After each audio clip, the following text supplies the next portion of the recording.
जय Malhar news चॅनलच्या सर्व प्रेक्षकांना सपना चौधरीचा नमस्कार। नंदुरबार जिल्ह्यातील शहादा तालुक्यातील सारंगखेड्याच्या अश्वा बाजारात 606 घोड्यांच्या विक्रीतून 3,30,50,000ची उलाढाल झाली।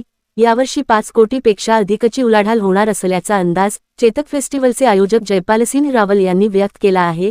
यावर्षी विक्रमी उलाढाल होणार असून यात्रेत आणखीन 10 दिवस शिल्लक आहेत।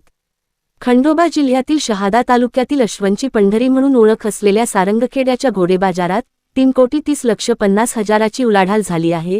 अवघ्या 10 दिवसात 606 घोड्यांच्या विक्रीतून 3,30,50,000ची उलाढाल झाली आहे।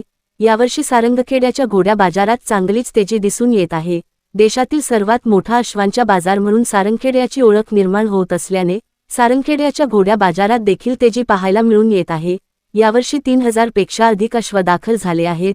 आतापर्यंत 606 घोड्यांची विक्री झाली असून आणखी 10 दिवस यात्रा आहे, त्यामुळे घोड्यांची विक्री आणि उलाढालीचा आकडा वाढण्याची शक्यता असल्याने यावर्षी सर्वाधिक उलाढाल होणार असल्याचा अंदाज चेतक फेस्टिवलचे आयोजक जयपालसिंह रावल यांनी केला आहे।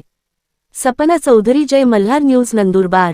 आतापर्यंत आपण बघितलं की 4,000च्या पेक्षाही जास्त घोडे अश्व इथं दाखल झालेले आहेत।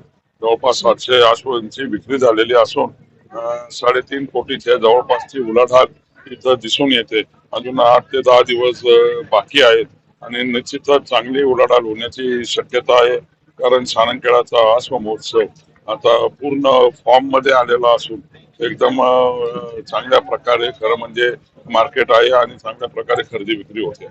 प्रामुख्याने 4 प्रजातींचे भारतीय 4 प्रजातींचे अश्व इथं येतात। इथं मारवाडी असेल, काठेवाडी आहे, नुकरा आहे आणि सिंधी आहे।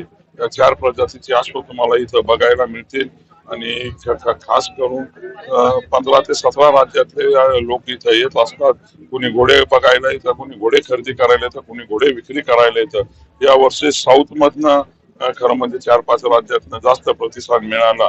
तामिळनाडू, कर्नाटक, आंध्र प्रदेश, तेलंगणा, केरला इथनं खूप लोक आले आणि त्यांनी जवळपास 300 कमीत कमी 150 अश्व इथं खरेदी केलेले आहेत।